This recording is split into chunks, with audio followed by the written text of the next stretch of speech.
Hey guys, Rick here with episode 17 of Cage Side Convos.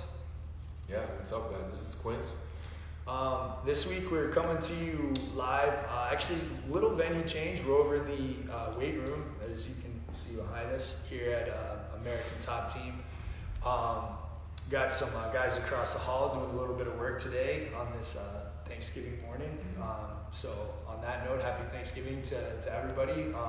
Hope you're enjoying a day off, some time with your family.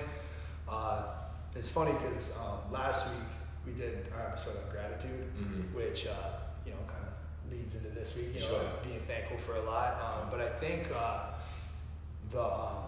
topic we're going to talk about this week is really closely related, really ties into gratitude a lot, and that's this notion of living now, right? So just understanding of being present and really just appreciating where you are regardless of the situation, right? Which is kind of, for me, is like the cornerstone of the whole day one mindset. You make the most of the day you have because that's all you have. And then obviously, that, like everything we talk about, connects to everything else, gratitude and all that. And so kind of the first point for me that I think of when it comes to living now,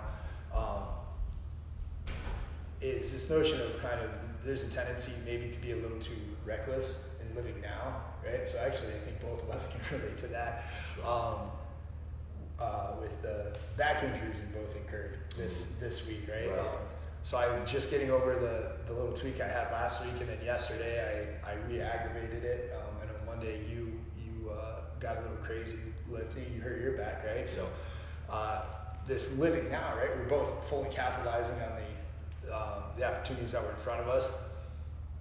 Maybe you lifted a little too heavy. I went a little too crazy too early in the recovery process, and now we're both limping around. Paying for it. Yeah. At the same time. Right. So so that living now, it's important. It's important to capitalize on the opportunities, to put all of our effort into the opportunity that's in front of us. But I think we always have to have an eye towards the future. Sure. Right. So for me, I just something silly. I was ripping pads yesterday, which is something I do, fairly frequently. And I never turned a thought to, okay, well, what if I'm not fully recovered from my injury yet? What's going to happen if this flares back up? You know what I mean? What's could be the long-term effect? Well, now I'm finding out what the long-term effect is. So I'm, excruciating pain for the last, 20 hours. It's not fun, man. No, it's not. And for me, it came at a time where I had just gotten very comfortable in my routine because, I've been coming to the gym very consistently. I love the boxing program, so I've kept up with that, and then hitting the actual gym and the weights on a regular on every day that I don't come here, and then mixing that in with running. Sure. And like I said, I think I got a little too comfortable and kind of lost sight of where I was trying to get to. Yeah. And just overdid it on Monday. Right. And now, now I'm kind of stuck in the moment. You know what I mean? Yeah. Instead of being able to work toward that in the future now. But it certainly was a good lesson. It was tough because when it happened, certainly I had to call off from our Tuesday episode, which is why we're doing it today. Sure. But even I just had a show last night, and at the time I was uncertain if I'd even be able to participate in that. Yeah. Really. So to not keep an eye on the future and some of those other goals that I had in mind, I almost lost opportunity for those things. Right. Yeah. Which is certainly counterintuitive. On my part. Sure. Yeah, and that's I forgot. So it was I'll Chase the Lions and Manic Mind last night. Yeah, my Manic Mind. Yeah, we rocked it at Time Warp. Good turnout, and we made it happen. I made it happen. Yeah. So I feel good about it today, but there was a lot of trepidation coming into it. Sure. That's for sure. Yeah, that's for sure. And it's funny because I don't know how many times I've seen you perform and stuff. And you're very much a showman. You're very animated on stage, and you're very in it. You're very in the moment. Which is obviously perfect for living now. Sure.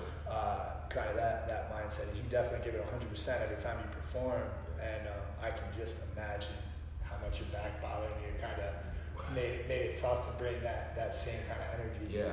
Well, because it was all I was thinking about, and this is part of getting caught in the future a little bit. Sure. You know, so I don't want to jump the gun, but a lot of it is what I was thinking about. I'm like, oh, will I still be able to do this, and this? Right. But when the time came, and I just told myself, do what you can, do what you do, and let it happen. And so it kind of like, you know, blocked all those thoughts of the future, and just let me be in the moment. And honestly, from that point on, I didn't have to give it another thought. I just moved. I just was. You know, and that kind of saved me. And I mean, that's awesome because it feels, I guess, the closest thing to a superpower I think that we can develop in our minds. Because it makes us feel kind of almost invulnerable to whatever happens to us. You know, like obviously physically we're very vulnerable. You know, as we both found out. You know, got these good reminders this week. But mentally, it doesn't have to hold us back. You know, which kind of differentiates between you know, planning for the future and living in the future. You know, we always, especially when we have long-term goals and stuff, we always want to be taking steps that are going to set us up for success down the road. You know, you do a show because down the road you'd like to do more shows. You'd like to be more visible. You'd like to have access to, you know, venues and more people. You know, and express yourself artistically and all this stuff. There's long-term goals, but we can't get so fixated on already being there, you know, like it detaches us from the moment, you know, because you have to put in, like you said, it's important to put in everything you have along the way, and the definition of 100% has to change sometimes. You know, it's relative. Yeah, absolutely. And so kind of my version of this, so I you know, re-injured myself yesterday, put myself pretty much out of commission. It was painful to walk, painful to move around. Any like rotational movements, or throwing a punch or a kick or anything was pretty much off the table. And I have a kickboxing class that I coached last night. So it's, you know, 3 hours after I injured myself, and then, you know, I have these students come in. So for me, I can either get upset because I can't coach class exactly how I normally do, or I adjust what my definition of 100% is. You know, what's the most I can give right now? You know, and so I plan for the future in that too, because I know if I go crazy, if I demonstrate, okay, this is the combination we're gonna do, and I rip that combination and I fuck myself up more, then down the road I'm gonna be injured for longer. You know what I mean? But so that's planning for the future, right? That's adjusting my level of 100% right now to set myself up for success down the road. Now, living in the future means I sit here and I say, okay, well, I'm not going to do anything right now, but down the line, when I'm healthy, I'll do this and this and this and this and this, right? So, kind of, I guess that distinction, you know, makes sense, right? No, it does. Not rambling too much on it. No, but I do like that definition of, or the idea of adjusting. Definition of 100%. Sure. Because that's exactly how I felt, even though I didn't put it in those terms last night. I said I might not be able to do everything that I usually do or want to do, but whatever I am capable of doing, I can give 100% of that. And it turned out it felt this exact same. It felt the exact same in that instant. And absolutely, it does. It feels the same because not only internally do you know that you're doing the best you can, but I think the energy of the crowd, you know? And so, for me last night, the energy of my class was still good. It was still high. Everybody in my class still progressed. Everybody trained well. Everybody got a little bit better. They learned a little bit. They got a good sweat on. They had fun. They got stronger. You know, all these things that I want my students to be able to accomplish. They were still able to do that, and they responded well to my adjustment. You know, which, you know, like you said, the crowd responds to that. Their energy was probably still high. It was, and you know, and they didn't even know. Honestly, I didn't even tell a lot of my bandmates when it happened because I didn't want them to feel any sort of anxiety coming up to it. So I think if you're giving 100% of what you have, it's still felt. It still translates. It still translates. So very much so. Very absolutely. And that's, you know, and so that kind of we'll take this a little sideways a little bit. That translates to everybody. You know, one thing I noticed a lot in the gym when people come in is there's this ever-present notion of people being afraid of holding their training partners back, or people being afraid of being behind the class, or people being afraid that they missed time and now they feel like they have to catch up, right? Well, if you're living now, if you're truly committed to being in the moment, to committing 100% to the moment, your best is not going to be the same as everybody else's. Right. But everybody's going to be able to tell if you are giving it your best. If you're scared, if you're nervous, if you have all these mental hang-ups about it, if you detract from that, people are going to be able to tell if you're half-assing it. Right? If all I can do is 3 push-ups and I try, somebody's going to be able to look at me and tell if I'm trying, if I'm committing to that. If I can do 6 push-ups, but I wish I could do 10, so I say fuck it and I only do 3, somebody's going to be able to tell that I'm half-assing. So it's important to connect and to be 100% present in that moment. Yeah, absolutely. And I think that is a sort of because the experience of being in the moment, that's what draws me to music and performance. And there are other situations in life, certainly even in fighting, I feel very present in the moment, and I feel and in that very moment is when I feel I have the most control. Now, it doesn't mean that I have control of everything around me, but I have the most control of my awareness and my response to the situation. And I think that is something that I've chased for as long as I've been, doing music. Like, that's the true, thing behind it. Because I think, because honestly, what is it? What keeps us from living in the moment? What keeps us from experiencing this full sense of control and something that I equate to happiness? I think are our thoughts. Because often our thoughts, when they run free, they either run to the past or they run to the future. And I think when your thoughts run to the past, it's even if you're dwelling on negative in the past, or even if you dwell on positive in the past, it's still slightly melancholic. It is. So in both of those senses, if you're living in the past, it's kind of a depressive state of mind because you don't really have control over a memory or something that exists that you can never change. So and I think that's it. Like you said, even when we dwell and we fixate on happy thoughts, the depressive state comes in because we say, I used to have this and I don't have this anymore. And then we develop a comparative mindset between where we are now and where we were, and forgetting that it doesn't matter. Sure. Because where we are now is what matters. Sure. Being present, for sure. Don't get me wrong. Our experiences and our memories do carry weight and do help lead us to the position we are right now. But that is the important part, is where we are right now. Yes, exactly. Understanding how that stuff is shaped. Exactly. And I think the same thing with the future, and getting a little bit too caught up in the future, because with the future, there's a world of possibilities in front of you. And often that kind of leads to anxiety because there's no definitive answer. It's an infinite state of what ifs. Exactly. I've been spending a lot of time lately, preparing for the coming year and all the things that I want to kind of do in collaboration with other groups and other people here. What's that say? Says low battery, but that doesn't really matter. That's fine. We've done more with less. Sure. That's the motto. If we go radio silent, they'll figure it out.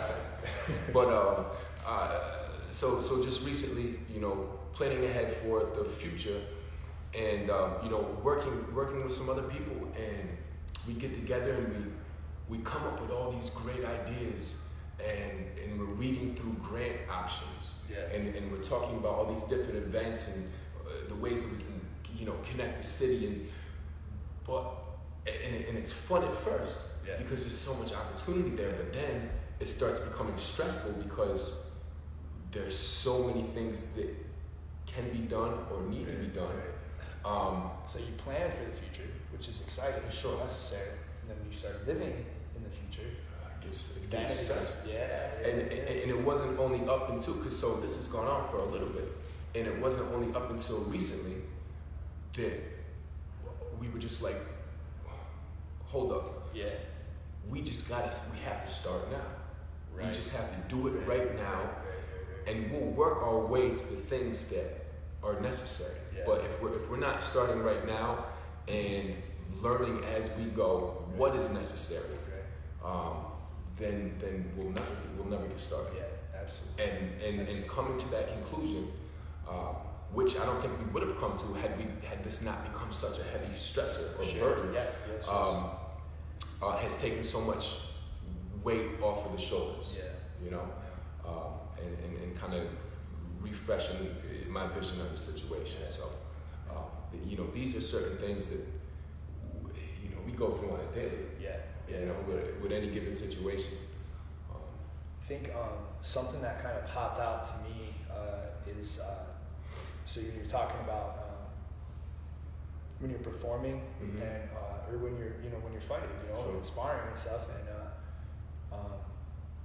which you and I have done together on various different states, and we've both been able to witness this in both the situations. And I think kind of in every situation is you fall into what I like to think of as just like a state of flow, right? Yeah. So you're not thinking anymore, but you're feeling. And what usually happens is, we're playing, and whether it's playing music, it's performing, whether it's practicing or training or fighting or whatever we're doing, we fall into this state of flow where you're not thinking, and then all of a sudden you realize it. And what's the first thing that happens as soon as you realize you're in a flow state? Takes you out. Takes you right out, right? Yeah, exactly. So you start thinking, right. And then you have to just start going back through the motions and stuff. And we know the steps that it takes to get into a state of flow, but we don't always recognize when we're in a state of flow. Right. Which is good. And it's the most amazing feeling ever, So, and I think the way that translates to just life in general is exactly like you're talking about, So whatever collaborations are going on is you and your partners know the steps that need to be taken. And, what you'll find is when you start making these steps, eventually things are just going to start clicking, and you'll be in this kind of lifestyle flow, and then you'll be like, oh shit, this is great, everything's working out awesome. And maybe that's one of the things that, so we talked about last week a little bit about that jinx that happens. Like, don't acknowledge something's good's happening because then it's going to fuck it up. Well, maybe all that's doing is taking us out of our state of flow. Yeah. And we just have to, okay, this is good, breathe, relax, and just let it keep flowing. You know what I mean? Sure. Instead of fixating and stopping it. And it's so much like, have you ever all of a sudden realized you were in a dream? Yeah. And you become aware, you become lucid, and you get excited. At least I do. Yeah. And I'm like, oh shit. And then that excitement wakes you up. You're like, that's it. Yeah. So when I went back to school, I took this public speaking class. And, they give you different, one of the assignments was to do a how-to. Sure. And so I did a how-to freestyle. Sure. And I looked into it more, read into it more, and there's actually scientific methodology behind what that flow state is like. Sure. Because when you reach that flow state, a lot of times people say, "Oh yeah, I blacked out," you know what I mean, or I don't remember. And really that's because you get in a state of mind that produces a certain, I don't remember the name of the brainwave. Right. But it changes your focus from the prefrontal cortex, which is think. Right. Me, kind of like where your ego is sitting and talking. And it connects other parts of your brain. Right. So like you're aware, but you're taking away the part of your brain that's actually aware. Sure. So you're not aware that you're aware, but you're using more of your brain, and it's not bothering your prefrontal anymore. So it kind of takes you out, and you feel like whatever your movements are, whatever you're saying, you don't even have to think about it. You're just kind of becoming automatic. Yes, for sure, flowing. And I mean that's what even in hip hop lingo, it's when someone's got a good flow. That's exactly what it is. Just a natural state of movement, of words, of artistry, of whatever it is. Absolutely. Yeah, and it's and I'm sure that's going to resonate with everybody. I'm sure everybody at some point has felt that. Sure. You know, so like we've talked about lucid dreaming before. I don't know if we've done it on camera, if it's just conversation you and I have had outside, but talking about practicing like lucid dreaming and stuff. Mm-hmm. And you know, we both kind of shared experiences with each other where we found ourselves in a dream when we've woken up, and that's a bummer. But through practiced focus, you start to be able to control that. You find you're in a dream, and then you can convince yourself to stay in that flow state and stay asleep and play in your dream, which is one of the coolest fucking things I've ever done in my life. The single coolest. Yeah. So, you know, I mean, the closest to being an omniscient being that you could ever be is learning how to control and play in your dreams and manipulate things as you wish and stuff, which is, you know, I can't do it all the time, but I've experienced it a little bit here and there, and that's as much of a flow state as anything else, you know. Absolutely, and that, like other things, can be practiced. Right. I think a lot of the things we bring up, and certainly the topics today, about being in the moment and having a presence of mind and an awareness that you're in the moment, are the things that translates to when you're in a dream. You know, so like, so I think we were talking about when we had this conversation before. I was saying that one of the practices for recognizing dream states is just in your awakened state.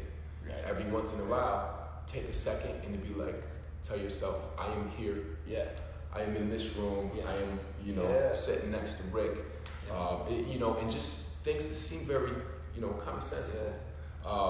But it's just giving yourself a moment to practice awareness. And the more that you practice it, the more it becomes a subconscious, automatic action. A reaction, And so that carries on into this dream state where some shit might be going down and you're like, hold on. Is that chair flying? That doesn't usually work. And you could be like, okay, this chair's flying. The ocean is red, you know what I mean? And you're like, I'm probably dreaming right now. And it doesn't come as much as a shock, you know, as it might. Super beneficial. Real quick, Jason, happy Thanksgiving, brother. Hope you're enjoying the day. Thanks for dropping us a comment and tuning in for a little bit. Now we're not talking to you anymore. We're gonna get back to our things. I am good for tomorrow though. No more squats for me. For everything else, I should be fine. Oh, that's your culprit. That's that's the door. Get you out of action. Hey, I showed him that meme that you sent me with the Professor X getting shot up. So they all got a good laugh out of that. It's nice that we can all laugh at your injury. Sure. Oh man, that's too funny, dude. So it's interesting that you talk about that present, that observation and stuff, like practicing that day to day. One of the things I wrote down, I hadn't shared with you yet, was observing where you are. That's one way I practice mindfulness and practice being present and stuff. And you know, something we've talked about before, but even like if I find myself anxious waiting in line at the grocery store or wherever I'm at, you know, taking a deep breath and looking around, and I'll say, okay, well, and I'll list out like, okay, these are the candy bars that are on the rack next to me. These are the magazines that are on the rack. This is the person's hair color in front of me. This is the number of items they have. This is which registers are open. This is how high I think the ceiling is. This is how many people are behind me, and just start listing off things. It gives me a feeling of more control and calmness as I have things to do while I wait instead of just waiting because I'm living in the future. If I'm like, I got to get out of here because I got to do this, and this. You know, like, yes, I know I have those plans, but I can't put myself in that position because then, like you said, you get anxious. You know, so yeah, just observing where you are, so it helps you live now, but it also has cool like sidebar translations. You can start lucid dreaming, which is pretty neat, right? So and I said before, I think, at least for me, that control of my mind and awareness is what I equate to happiness. Yes. You know, it really is. It really is. And, you know, happiness is relative to everyone. Sure. But for me to not be pulled in all of these directions and really appreciate, you know, this moment, these moments, you know, I'm out to that. And I think that's, so we always talk, you know, when as we research, so we develop kind of our own personal philosophies, and then as we research and we learn other philosophies and stuff, and it's really cool to see common themes recreated in different places, you know, and that's a lot of what the Stoics talked about, was how to be present, how to live now. And that was the kind of how they define happiness, is if you can appreciate every single second for what it is, you know, and it's impossible not to think on the past and be sad. It's impossible not to think of the future and be anxious and nervous and stuff, but we can always practice removing ourselves from that and make it more of an automatic response. So when the interesting conversation I had with Rachel this morning is, my back hurts. I can't train today. There's guys over there doing open mat. After this conversation, I'm gonna go over, hang out, watch them train. I can't train. Right? I can't lift right now. I can't run right now. I can barely walk right now. I can sit hunched over and have a conversation right now. That's about the extent of what I can do. But I'm genuinely okay with it. I'm perfectly fine with it, because I feel like what's really cool is that practicing being present has made it very automatic for me to just say, okay, this is what's happening. Right. And so maybe I have to change what my definition of 100% is right now. My plans are going to have to change, but my goals don't change. Right. How I get there might have to change, and I have to be fluid with that. And I just have, like, being in a lifestyle of a state of flow. Sure. You know, just like, yep, this is what's going on. You know, and it's genuinely okay. It is. It really is. You know, it's to not be a slave to anticipation. Yeah. I think it's huge. I mean, even before we started this episode, you know, we're both, you know, in pain, and we're tired, and we're saying, man, I'm not really sure if I can stay focused on topic. You know, with feeling what we're feeling. Right. I don't know how we're gonna do that. What if this? What if that? But as soon as we hit that play button, you know what I mean? Yeah. And you know, that awareness comes in, and that natural flow state happens. Sure. Honestly, I haven't really thought about the pain in a minute. Until we started talking about it. Yeah. now everything hurts. My bad. But that's when we wake up from the dream. Sure. Oh shit, we gotta do something about it. No, that's too funny, man. But it's interesting too, because I hadn't even examined it in that context, you know.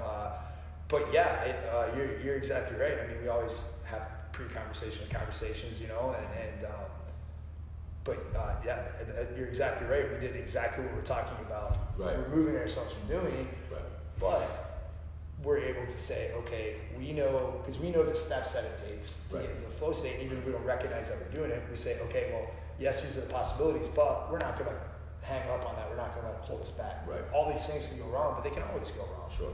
At any given moment, something can go wrong. At any given moment, you lift wrong, tweak your back. At any given moment, you rush into your recovery. You know, any given moment, any of these things can happen. But if we fixate on it and we self-limit, right, we're not committing 100%. Yeah. You know, so I'd say, what do you think, man? Tidy it up. Yeah, man, that was solid. That worked out a lot better than I felt good about the whole thing. Yeah, like how just tied keep in. going forward. Yeah, absolutely. Thank you guys so much, as always, for tuning in, for joining us in these moments that we have, whether you're joining us live or you're coming back and listening. We're endlessly grateful for the opportunity that you guys are all affording us to sit here, to chat each week, to share our lives with you, and keep us thinking and having these conversations and stuff. Absolutely. So huge driving force. So absolutely. You guys enjoy your time, either with friends or family, or just, you know, enjoy your own company, you know, and just, you know, try and be present and grateful for what you got, man. Absolutely. Yes, wherever you are, be present. I love it. Awesome. Thank you. Yes, thank you very much. See you guys Tuesday.